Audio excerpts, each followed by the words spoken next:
झालं recording start. Okay. So या ना, तुम्ही तुम्ही आमचे शिलेदार आहात. तुम्ही मागे बसून काय करणार? या पुढे या.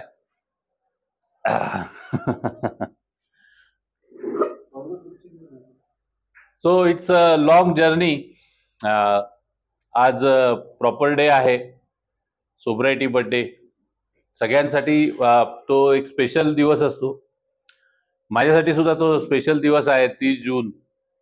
आणि आज जेव्हा हा प्रवास जेव्हा करत होतो त्यावेळेला तुम्ही सगळे आमच्या या माझ्या कुटुंबामध्ये मधले एक सदस्य आहात. त्याच्यामुळे काही गोष्टी तुमच्या बरोबर शेअर करणं, काही गोष्टी तुम्हाला स्पष्टपणे ज्या गोष्टी आहेत ते सांगणं फार गरजेचं असतं. 18 वर्ष पूर्ण होत आहेत, पण असं पूर्वी एक म्हण अशी म्हणली जायची की 17वं वर्ष धोक्याचं. खरंच 17वं वर्ष खूपच धोक्याचं होतं माझ्यासाठी. कारण खूप अप्स अँड डाऊन्स, खूप अशा गोष्टी घडल्या ज्याच्यामध्ये मी पुन्हा एकदा माझ्या ॲडिक्शनच्या वाटेला जाऊ शकलो असतो. आणि थोडंफार एक ज्याला म्हणतात कॉम्प्लिसन्सी आली होती की बाबा आता असं काही होणार नाही माझ्या लाईफमध्ये. आणि त्याच वेळेला नेमकं आपल्या बाबतीमध्ये अशी काही ना काहीतरी घटना घडते ज्या वेळेला आपण अजूनही सोब्रायटीच्या मार्गावरच राहणं किती गरजेचं आहे असं दाखवण्याची ती वेळ असते. म्हणजे एक अशी वेळ आली होती की त्यावेळेला म्हणजे मला 12-13 वर्ष जेव्हा मी पूर्ण करत होतो त्यावेळेला मला असं वाटलं होतं की परत कधी माझ्या आयुष्यामध्ये असा ट्रॉमाटाईज करणारा दिवस किंवा अशी कुठली घटना किंवा असा कुठलीही वेळ कधीही येणार नाही.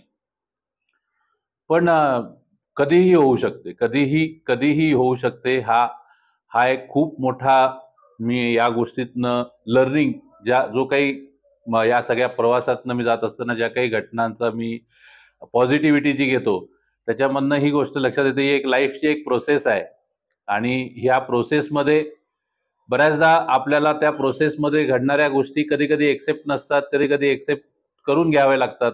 आणि हे सगळं करत असताना आपल्याला आपलं पण म्हणजे आपण जे व्यक्तिमत्व म्हणून आपण जे आहोत त्या व्यक्तिमत्वाला ढासळू द्यायचं नसतं. म्हणजे उदाहरणार्थ की बाबा एखादा रस्त्यावर आपण चाललेलो आहोत, आपण एक स्टँडर्ड होल्ड करतो आणि एक छपरी कोणीतरी असलेला माणूस आपल्याला शिव्या घालायला लागतो.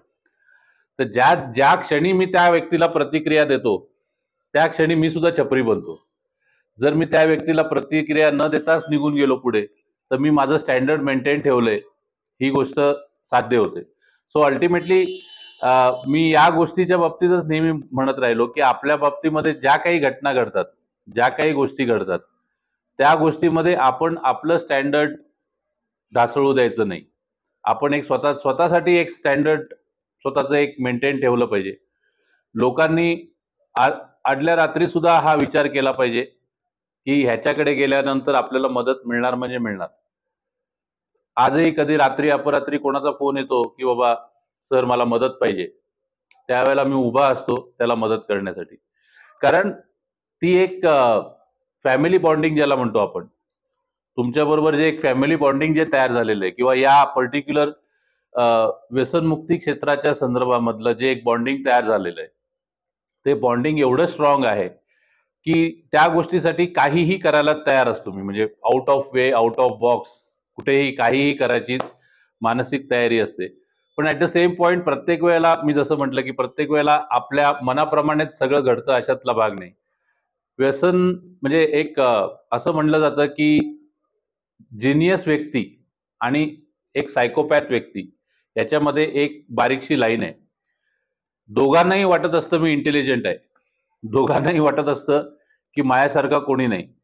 पण जिनियस व्यक्ती जो असतो त्याच्यामुळे घडणाऱ्या कामांचा लोकांना फायदा होतो आणि जो सायकोपॅथ असतो त्याच्या जिनियस असून सुद्धा त्याने जे काही उपद्व्याप करतो त्याच्यामुळे लोकांना त्रास होतो. तर आपण त्या कॅटेगरीमध्ये कुठे आहोत? प्रत्येक ॲडिक्ट माणूस हा जिनियसच आहे. जर व्यसनमुक्तीच्या क्षेत्रामधला कुठलाही आलेला पेशंट मी गॉन केस म्हणून बघितलेला नाही. आपल्याकडे ज्वलंत उदाहरण आहेत. आपल्याकडे चंद्रभान पवार आहे, आपल्याकडे मिलिंद ठोंबरे आहे, ज्यांनी आपलं कर्तृत्व सिद्ध करून दाखवलं, आपल्या गोष्टी व्यवस्थितरित्या पूर्णपणे करून दाखवल्या, उभं करून दाखवलं, स्वतःचं नाव करून दाखवलं.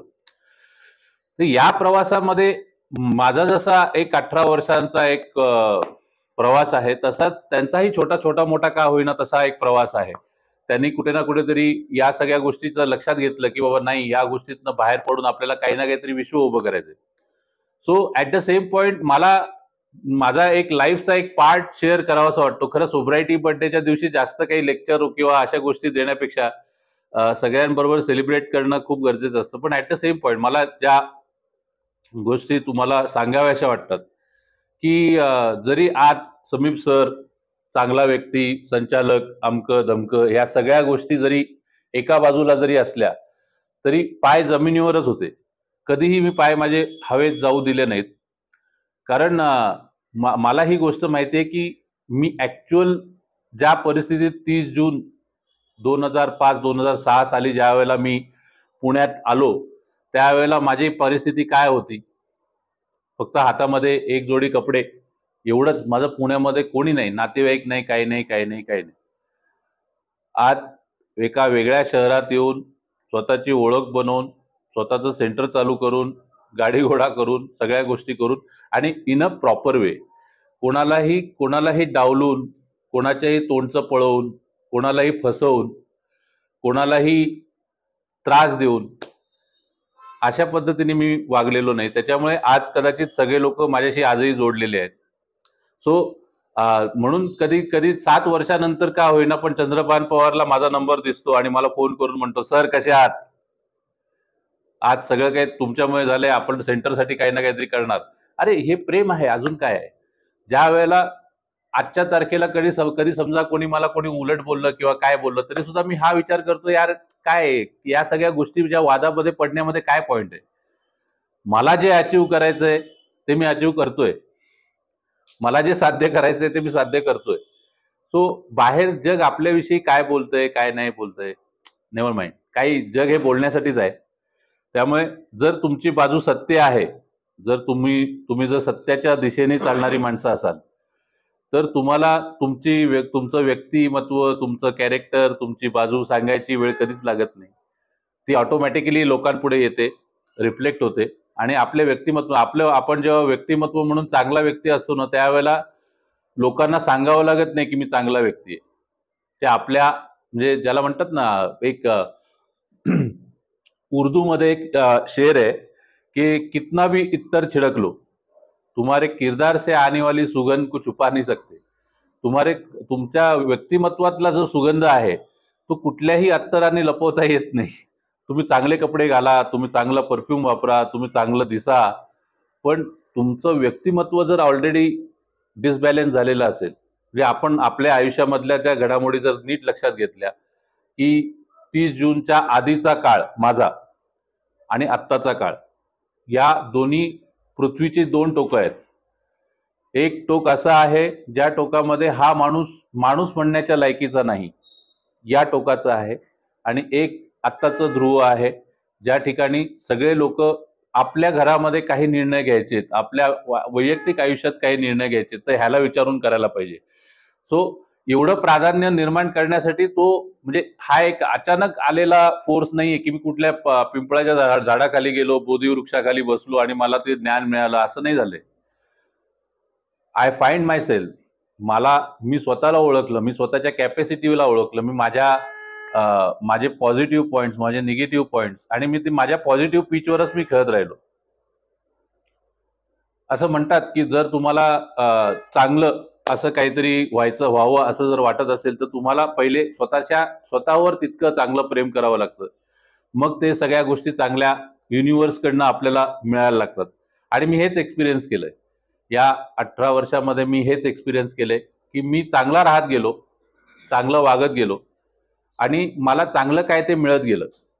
अर्थात त्याच्यामध्येही माझ्या काही चुका झाल्या नाही, अशातला भाग नाही की बाबा ज्या गोष्टींना प्राधान्य द्यायला नाही पाहिजे होतं, त्या चुकीच्या गोष्टींना प्राधान्य दिलं गेलं. पण तरी सुद्धा ठीक आहे, तो एक लाईफ लेसन म्हणून आपण पुन्हा एकदा ट्रॅकवर येऊन पुन्हा नव्याने सुरुवात करायची असते. So as a psychological part, जे नॉर्मल लोक असतात ना, ते क्यूब बाय क्यूब सिमेंट कॉन्क्रीटचं स्वतःची एक बिल्डिंग बनवत असतात. पहिले शिक्षण पूर्ण करतील, त्याच्यानंतर स्वतःचे रोजगार पूर्ण करतील, मग त्याच्यानंतर लग्न करतील, त्याच्यानंतर गाडी घेतील, त्याच्यानंतर अजून कार घेतील, मग पूर्ण त्यांचं तो कम्प्लिटली स्ट्रक्चर खूप सॉलिड स्ट्रक्चर आहे, खूप सॉलिड स्ट्रक्चर आहे. आणि आपण काय करतोय ना, आपण प्रत्येक वेळेला प्रत्येक वर्षाची जेव्हा सुरुवात करतो, पहिलं वर्ष त्यावेळेला 4 बांबू घेऊन त्याच्यावर एक मचाण उभं करतो आणि त्याच्यावर आपण उभं राहतो. परत दुसरं वर्ष पूर्ण करतो, जो त्या 4 बांबूंना एक्सटेन्शन देतो आणि परत लाकडाचं मचाण तयार करतो. आपलं आपलं इमारत जरी किती मोठी झाली तरी ती लाकडाची आहे, आणि त्या लाकडाच्या इमारतीला धक्का द्यायला फक्त एकच ग्लास पुरेसा आहे. ती कोसळून पुन्हा शून्यावर येणार. ही रियालिटी आपल्याला पाहिजे, ही रियालिटी, ही मान्यता आपल्यामध्ये पाहिजे. आपल्याला जर शून्यात जायचं नाहीये तर ती लाकडाची इमारत का असेना, त्या लाकडाच्या इमारतीला अजून कसं स्ट्रॉंग करता येईल, अजून कशा प्रकारे मजबूत करता येईल, आणि एवढा सगळा धक्का पोहोचूनही ती इमारत उभी आहे, याच्यातच आपण जिंकलेलो आहोत. तुम्ही कधीही बघा, आपल्या आयुष्यामध्ये कितीही डाऊनफॉल होणारा विषय येऊ दे, कुठल्याही गोष्टी येऊ दे, तुम्हाला तुमच्या जीवनामध्ये जर तुम्ही अशा पद्धतीने स्ट्रॉंगली जर उभे राहिलात तर तुम्हाला मदत मिळण्याची जी प्रक्रिया आहे ती ऑटोमॅटिकली युनिव्हर्सकडनं आपोआप सुरू होते. सो मला असं म्हणायचं की आज आपण एकत्र सगळे या सगळ्या गोष्टीच्या बाबतीत शेअर करतोय. या प्रवासामध्ये अण्णा 7 वर्ष होते, अमित सपाटे येऊन जाऊन होता, कानेरे होता. सो मी सगळ्यांचे बॅड पॅचेस सुद्धा बघितलेले आहेत, चांगले पॅचेस सुद्धा बघितलेले आहेत, तसेच त्यांनी माझे सुद्धा बॅड पॅचेस बघितलेले आहेत, चांगले पॅचेस बघितलेले आहेत. So it is all about give and take relations. आपण जसं लोकांना देऊ तसंच आपल्याला लोक देतील, या विचारावर राहा, या विचारावरच जगा. पण जर आपण घरच्यांना किंवा कुटुंबियांना, आपल्या नातेवाईकांना क्लेशकारी दिवस देत असू तर ही अपेक्षा करू नका की माझ्या बाबतीत काहीतरी चांगलं होईल. कारण प्रॉब्लेम असा आहे ना की जर मी लोकांना त्रास देणं आणि लोकांना फसवणं आणि या सगळ्या गोष्टी करणं जर माझ्या क्रियेमध्ये, माझ्या कर्मांमध्ये मी कंटिन्युअसली ऍड करत चाललोय तर त्याचा फायदा जरी मला टेम्पररी बेसवर होईल, टेम्पररी बेसवर निश्चितच फायदा होईल, पण ऑन लॉंग टर्म आपल्याला त्याचा कधीच फायदा होणार नाही. त्याचं कारण असं आहे की ज्याला आपण म्हणतो ना की आपण एक व्यक्ती म्हणून जगतोय, पण अशी एक उच्च शक्ती नक्कीच आहे. म्हणजे मी कम्प्लिटली नास्तिक व्यक्ती होतो, मी कधीही देवाला मानत नाही, कधीही देवपूजा करत नाही. माझ्या पूर्ण सेंटरमध्ये तुम्ही बघा, एक देवाचा फोटो तुम्हाला दिसणार नाही. जर लावला असेल तर तो आपल्या स्टाफनी किंवा कुठल्या पेशंटनी लावला असेल. पण ऍट द सेम पॉइंट मी कर्माला खूप मानतो. माझं कर्म चांगलं असेल तर मला नक्कीच साथ मिळेल, माझं कर्म वाईट असेल तर मला नक्कीच. आणि एक वाक्य मध्यंतरी त्या रील्स आपण जे बघतो त्याच्यामध्ये आलं होतं की देव तुला तुझ्या कर्माची शिक्षा देईल, असं म्हणल्यानंतर ज्याच्या चेहऱ्यावर स्माईल येतं तो खरा कर्मदाता, त्याने खरं कर्म केलेलं आहे. मला आनंद वाटतो, कोणी असं मला बोललं तर मला तर खूप आनंद वाटतो. कारण का त्याला आपण वाईट करण्याच्या मार्गावर गेलोच नाही ना कधी, कारण कोणाचं वाईट चिंतलंच नाही. रस्त्यावर आलेल्या लोकांना उचलून सेंटरमध्ये आणून त्यांना उभं करून त्यांना त्यांच्या लाईफमध्ये काही ना काहीतरी करण्यासाठी प्रवृत्त करण्याचं काम मी केलेलं आहे. इट्स नॉट त्या व्यक्तीकडनं, त्या रस्त्यावर आलेल्या व्यक्तींकडनं मला काय मिळणार होतं, काहीच नाही. म्हणजे एक उदाहरण म्हणून सांगतो की मी वारजेच्या, आत्ता कालच आम्ही बोलताना त्या व्यक्तीचा उल्लेख झाला. वारजेच्या घरी राहत असताना एक मुलगा मला तिथे, म्हणजे आमच्या ओळखीचा, आमचा ॲडिक्ट कम्युनिटी मधला मुलगा मला तिथे दिसला आणि मला म्हटला, सर माझी हालत खूप खराब आहे. मी म्हटलं एक काम कर, गाडी पकड आणि सेंटरला आहे. तो सेंटरला आला, त्याला तिथे सगळं हळूहळू ट्रेन केलं, सगळं काही केलं. आजच्या तारखेला त्याचं स्वतःचं एक वेगळं व्यसनमुक्ती केंद्र आहे आणि तो आज स्वतः चांगल्या पद्धतीने राहतो. कधी कधी फोन करतो की सर तुमच्यामुळे आज चांगले दिवस पाहतोय वगैरे. ठीक आहे ना, हरकत नाही, ते त्याच्या कर्माची गोष्ट होती, त्यांनी चांगले कर्म केले होते, त्याचं फळ त्याला आत्ता मिळालं. सो त्या गोष्टीची अपेक्षा करून आपण काम करत राहण्यापेक्षा आपल्या कामामधला एक भाग, तुम्ही इथे आलात ना, बऱ्याच लोकांना असं वाटत असेल की माझं असं काय वाईट कर्म होतं की मी इथे आलो. खरं आपल्याला माहिती असतं आतमध्ये की आपण काय कर्म केलेलं आहे, ते सांगायची गरज नसते. पण ऍट द सेम पॉइंट तिथे आल्यानंतर आपल्याला कळलं ना, आता हे आपल्या कर्मामुळे आपण आलेलो, तर ह्याच्या पुढचं माझं काम, ह्याच्या पुढचा माझा दिवस, ह्याच्या पुढचं माझं आयुष्य चांगल्या कर्मांमध्ये जर गेलं तर मला मला पुढे गेल्यानंतर रिटर्न्स त्याचे चांगले मिळतील. तर मी कधीही माझ्या बाबतीतला एखादा समजा काही चुकीचा वाईट क्षण माझ्या बाबतीत घडला तर ठीक आहे, काहीतरी इतिहासात झालं असेल माझ्याकडनं, त्याच्यामुळे हा वाईट क्षण मी अनुभवला, ओके ठीक आहे, हरकत नाही. पण परत माझ्याकडनं काही वाईट चुका होता कामा नये. उलट मी माझा निगेटिव्ह साईडला जाण्याचा ग्राफ वाढवण्यापेक्षा मी माझ्या पॉझिटिव्ह साईडला जाण्याचा ग्राफ आणखी स्पीडने वाढवतो. So that's my strength. एकदा मला चांगलं आठवतंय की मला मी ज्या वेळेला पहिलं दुसरं वर्षच पूर्ण करत होतो आणि त्यावेळेला काही गोष्टीच्या बाबतीमध्ये साहजिकच आहे की आपण काय सोब्रायटी मेंटेन करतोय म्हटल्यानंतर काय आपल्याला हार तुरे तर कोणी देणार नाही. आपल्याला एक ऍडिक्ट पर्सनॅलिटी म्हणून ओळख आहे तर त्या पद्धतीनेच वागवलं जाणार. पण त्यावेळेला मिळालेलं आचरण, त्यावेळेला मिळालेली गोष्ट आजच्या तारखेला त्या व्यक्तीच्या नजरेमध्ये फार वेगळी आहे. मी जेव्हा त्या गोष्टीकडे बघतो, त्या व्यक्तीकडे बघतो, तो माझ्याकडे खूप जास्त रिस्पेक्टनी बघायला लागलाय. त्यावेळेला माझ्याकडे बघण्याचा दृष्टी आहे, हा काय करणार आहे, फार फार तर काय करणार आहे, फार फार तर काय करेल, फार फार. जेव्हा माझ्या शाळेतल्या वर्गातल्या मुलांना, माझ्या कॉलेजमधल्या मुलांना, माझ्या मित्रांना ज्या वेळेला अचानक कधीतरी त्यांना फेसबुकवर वगैरे समीप नागवेकर वगैरे त्यांनी सर्च वगैरे केल्यानंतर त्यांना जे दिसतं की बाबा त्याला हा तर कुठच्या कुठे निघून गेला, मग ते म्हणतात, अरे कसं काय, हाऊ यू डन दॅट, कशी काय तू ती जर्नी केलीस, कसं काय तू हे केलं. सो त्याच्यामध्ये असं नाही की मला अचानक ती पोटली मिळाली आणि मग मी त्याच्यातनं सगळ्या गोष्टी साध्य केल्या. वेळप्रसंगी स्वारगेटच्या बाकड्यावर 6-6 दिवस काढलेले आहेत, पण त्यावेळेलाही तोच विचार होता की प्यायचं नाहीये, काही झालं तरी प्यायचं नाहीये, चांगल्या लोकांबरोबर राहायचं, चांगल्या सगळ्या लोकांबरोबर करायचं, जे मिळेल त्याला सोबत घेऊन चालायचं. त्याच्यातनं मनशक्तीची कन्सेप्ट आली, मनशक्ती सुरू केलं. मनशक्ती सुरू करत असताना बरेचसे प्रॉब्लेम आले. पहिली एक प्रिमायसिस होती, मग दुसरी होती, मग दोन्ही प्रिमायसिस होत्या. मग त्यानंतर मनशक्ती खूप चांगल्या स्कोपमध्ये चालायला लागला आणि त्यावेळेला तो जो पीक पिरियड जेव्हा होता, त्या पीक पिरियडमध्ये आमचे अण्णा आमच्या सोबत होते. त्यावेळेला 60-60, 70-70 पेशंट आमच्याकडे असायचे. मग करोना आला. करोना आल्यानंतर ते सेंटर बंद केलं. मग इथे आलो. इथे आल्यानंतर सध्या आपण ज्या ठिकाणी बसलोय त्या ठिकाणी स्टेबिलिटी. आजही मी हे सगळं सांगत असताना माझ्या जीवनातले प्रॉब्लेम संपलेत असं मी म्हणत नाही, असा दावा करू शकत नाही. कारण प्रॉब्लेम कुठल्या रूपाने, कशा रूपाने, कुठल्या कपड्यात येईल सांगता येत नाही, पण लढण्याची तयारी आहे. ऍटलिस्ट त्या प्रॉब्लेमला फेस केल्याशिवाय मागे हटणार नाही.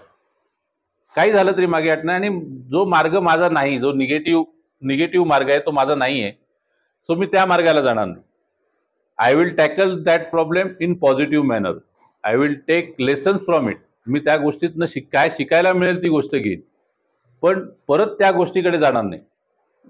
आपण बऱ्याचदा असं होतं की आपल्या बाबतीतच का घडतं, माझ्या बाबतीतच का घडतं, मलाच का असा त्रास होतो, आपण फ्रस्ट्रेट होऊन जातो ना. साहजिकच, मी पण ह्युमन बिईंग आहे. मला सुद्धा फ्रस्ट्रेट व्हायला होतं, नाही याच्यातला भाग नाही. पण त्या फ्रस्ट्रेशन मध्ये सुद्धा एक गोष्ट असते की मी त्या फ्रस्ट्रेशन मधनं एक अपॉर्च्युनिटी शोधत असतो, किंवा नाही, मला काहीतरी सिद्ध करण्याची अपॉर्च्युनिटी मिळते. आपण राखेतनं सुद्धा उभी राहिलेली माणसं आहोत. आपल्या घरच्यांचा, आपण जे काम करतोय त्या गोष्टीचा आज आपल्याला मान असला पाहिजे, सन्मान असला पाहिजे, स्वतःच्या नजरेमध्ये सन्मान असला पाहिजे. मी लोकांना जाऊन सांगू शकतो की मी समीप नागवेकर आहे, मनशक्ती मनधैर्याचा संचालक आहे, मी 15 वर्षापासून व्यसनमुक्तीचं काम करतो, 4 लोकांचे. हे मला लोकांना सांगावं लागण्याच्या अगोदर लोकांना जेव्हा माझी ओळख कळते त्यावेळेला सगळं जिंकलं ना आपण. आपल्याला काय पाहिजे, आपण आपल्या उभ्या आयुष्याचा रोल काय आहे आपला. लोकांनी आपल्याला रेकग्नाइज करावं, लोकांनी आपल्याला अप्रिशिएट करावं, लोकांनी सन्मानाचं स्थान द्यावं. आपली पाठ वळली की हा माणूस फसवा आहे असं तर बोललं नाही जावं. ऍटलिस्ट मला असं वाटतं की ठीक आहे, काही लोक असतात ज्या लोकांना ज्या आपण म्हणतो ना की सॅडिस्ट, जे लोक इतरांविषयी चांगलं बोलूच शकत नाही, कारण मुळात म्हणजे इंटरनल चांगले नाहीत. They know they are not good. म्हणजे ज्याला आपण उसको क्या बोलेंगे ना, सैडिस्ट। हाँ, सैडिस्ट लोग रहते हैं। सैडिस्ट सैडिस्ट लोग मतलब क्या मालूम है क्या? कुछ ऐसे एक व्यक्तिमत्व रहते हैं जिसमें जिनको दूसरों की अच्छाई दिखती ही नहीं है। दुख दिया तो इनको अच्छा लगता है। हाँ, तो सामने वाले को जब तक दुख नहीं देते तब तक उनको अच्छा नहीं लगता है। तो ऐसे पर्सनैलिटी से डिस्कनेक्ट रहना ही ज्यादा अच्छा है, क्योंकि हम लोग पॉजिटिव एनर्जी लेके चलने वाले लोग हैं, कुछ करके दिखाने वाले लोग हैं। और ये जो सैडिस्ट टाइप के लोग रहते हैं वो अपने एनर्जी के ऊपर जीते, हमारे से एनर्जी लेकर खुद का सरवाइव करते रहते। तो हमारी एनर्जी के ऊपर दूसरों को जीने के अच्छा वो एनर्जी कहीं ना कहीं तो पॉजिटिव लोगों में लगा दो, है ना। अगर अगर समझो कानेरे साहब हमारे पास आए हैं तो मुझे उनकी पॉजिटिव चीजें जो है वो पता है कि he is a good communicator, वो एक सीए है, वो मुझे अकाउंट्स में मदद कर सकते हैं, वो मुझे इंक्वायरी डिस्कशन में मदद कर सकते हैं, मुझे इंक्वायरीज लेने में मदद कर सकते हैं। अन्ना मेरे साथ में है, तो अन्ना एक अच्छा योगा थेरेपिस्ट है। मैंने कभी भी उनके बारे में या उनके वो निगेटिव बातें हर एक इंसान में है, मेरे में भी है, उसमें भी है, उनमें भी है, सब में है। लेकिन हम लोगों ने अपने अच्छाई का दायरा ही हमेशा अच्छा रखा है। That's why we are here. हम यहाँ पर इसीलिए है, और इसी तौर पर आज की तारीख में नाम की लड़ाई तो बहुत हो गई, नाम कमाने की लड़ाई तो बहुत हो गई। बोलते हैं ना कि हर हर साल एक साल पूरा करने के बाद या 31 के बाद या जन्मदिन के दिन हम लोग अगले एक साल में क्या करने वाले हैं उसका एक प्रण लेते।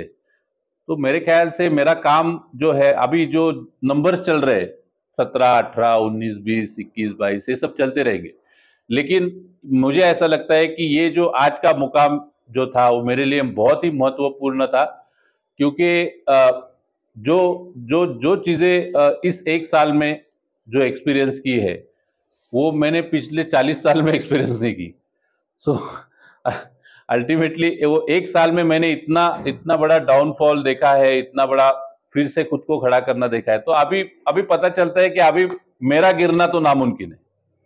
तो वो गुरूर नहीं है, घमंड नहीं है, वो कॉन्फिडेंस है कि नहीं यार, मैं सिचुएशन को टैकल कर सकता हूँ इन अ प्रॉपर वे, एक काम डाउन रहकर, शांति से रहकर, सिचुएशंस को समझ के।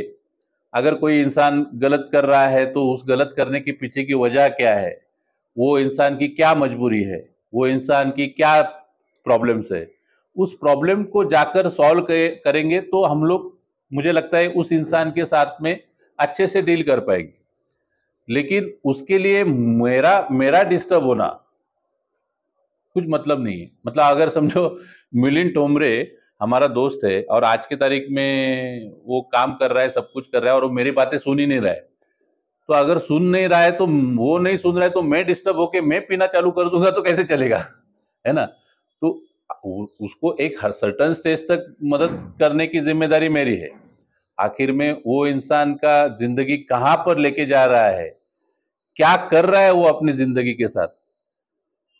कभी कभी तो वापिस जब रिलैप्स होके मेरे पास आते हैं या जो भी होता है या XYZ जो भी एपिसोड हुआ है मेरे साथ में, मुझे एक ही सवाल हमेशा आता है, क्या कर रहा है ये अपनी जिंदगी के साथ, क्या कर रहा है, कहां से कहां जा रहा है, कहां से कहां जा रहा है। वो कहीं ना कहीं तो एक रोक कर अपने आप को खड़ा करने के लिए, कुछ ना कुछ तो बनने के लिए कुछ ना कुछ तो सोच होनी चाहिए।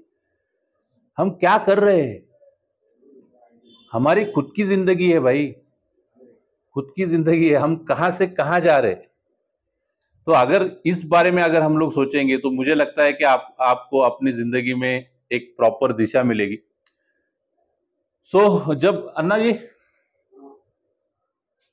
तो हम लोग जिस तरह से आगे आगे चलते जाएंगे, इस जो भी हमारा पीरियड है, सोब्राइटी पीरियड, या जो भी हमारा ट्रीटमेंट पीरियड जो है, उस ट्रीटमेंट पीरियड में जाने के बाद हम लोग हमेशा ये बात तो हमेशा से सोचना चाहिए कि कभी ना कभी तो हमको समस्या आने वाली है। सोब्राइटी मेंटेन कर रहे हैं इसका मतलब ये नहीं होता है कि हमारा रास्ता खुला है और सब कुछ अच्छे से होने वाला है, सब कुछ हमारे लिए फूल बरसाने वाले हैं और तिजोरी की चाबियां ही मुझे दी जाने वाली है। ऐसा तो होने वाला है नहीं। So we have to struggle. कल के ही दिन में मैं अपने अमित सर से बात कर रहा था, तभी मैंने बोला कि अभी सब दरवाजे खुल रहे हैं, लेकिन एक दरवाजा खुलना बाकी है, वो है विश्वास का दरवाजा। जिस दिन वो विश्वास का दरवाजा खुल जाएगा, उस दिन पूरी दुनिया तुम्हारी होगी। अभी फट से कोई विश्वास नहीं रखेगा अपने ऊपर। अभी आप जिस स्टेज में हो, उस स्टेज में फट से कोई विश्वास नहीं रखेगा कि ये इंसान अच्छा रह सकता है, अच्छा कर सकता है, अच्छा बन सकता है, क्योंकि अपना बायोडाटा ही इतना खराब है कि हम लोग आगे के आने वाले दिनों में अच्छा करेंगे, इसके ऊपर घर वालों का विश्वास ही नहीं होगा। तो उसके लिए स्टेप बाय स्टेप हर एक दिन, एक एक दिन अच्छा बनकर, अच्छे लोगों के साथ में कम्युनिकेट करके, अच्छे लोगों से कुछ ना कुछ तो करते, छोटी छोटी पार्टनरशिप्स के साथ एक अच्छा एक मुकाम हासिल करेंगे। तो आज सवेरे सवेरे मेरी बहन ने मुझे एक सोब्राइटी बर्थडे की शुभकामनाएं तो दी, लेकिन उसने मुझे फोन पर बताया, देख टीम इंडिया ने तुझे गिफ्ट भेजा है, वर्ल्ड कप। कल रात को 12 बजे ही जीते हम लोग। तो मैं बोला हाँ यार, अगर कुछ अच्छा होना होता है तो कुछ ना कहीं ना कहीं से तो अच्छी खबर आ ही जाती है ना। तो अल्टीमेटली आप किन चीजों में खुशियां ढूंढ रहे हैं? माझी आई नेहमी म्हणते मला की तू पुरणपोळीची भूक लागली आहे तुला, पण देव तुझ्यासाठी मोदक बनवतोय। तो अल्टीमेटली हम लोग किस चीज में खुशियां ढूंढ रहे हैं? हम वो बोतल में शराब में एंजॉयमेंट ढूंढ रहे हैं। हमारी एंजॉयमेंट जहां पर है वो किसी और चीज में है, किसी और इंसानों में है, किसी और चीज में।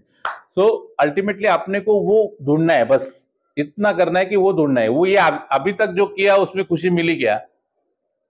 अभी तक जो किया, वो जो भी हुआ, या आज आप यहाँ पर हो, यहाँ से खुश कोई नहीं है, मुझे पता है, क्योंकि उससे हमारा डिटोरिएशन ही हुआ है। फिजिकल डिटोरिएशन, फाइनेंशियल डिटोरिएशन, ये सब चीजें हुई है। क्यों हुई है? बिकॉज ऑफ दिस, ये अल्कोहलिज्म की वजह से हुई है। और आज की तारीख में हम लोग अच्छे हैं, अच्छे बन रहे हैं, अच्छे लोगों के साथ में जुड़ बिड़ रहे हैं। सो इट इज ये एक अपने जिंदगी का एक पड़ाव है। उस पड़ाव को आगे जाकर कैसे लेके जाना है, उस पड़ाव को आगे जाकर कैसे प्रेजेंट करना है, वो आपके ऊपर है। ठीक है? तो फिर से एक बार आप सभी लोगों का शुक्रिया। आप मेरे मेरे मेरे एक टीम मेंबर या बोलो या फैमिली मेंबर बोलो, आप मेरे सदस्य बने। Thank you, thank you very much.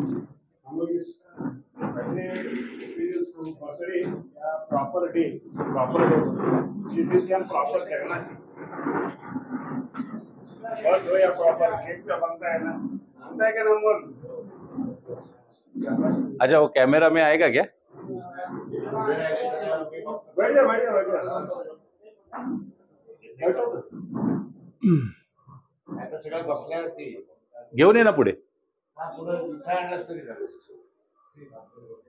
Okay,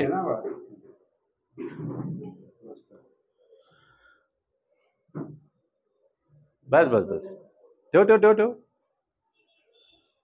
कापू। हो का? Thank you.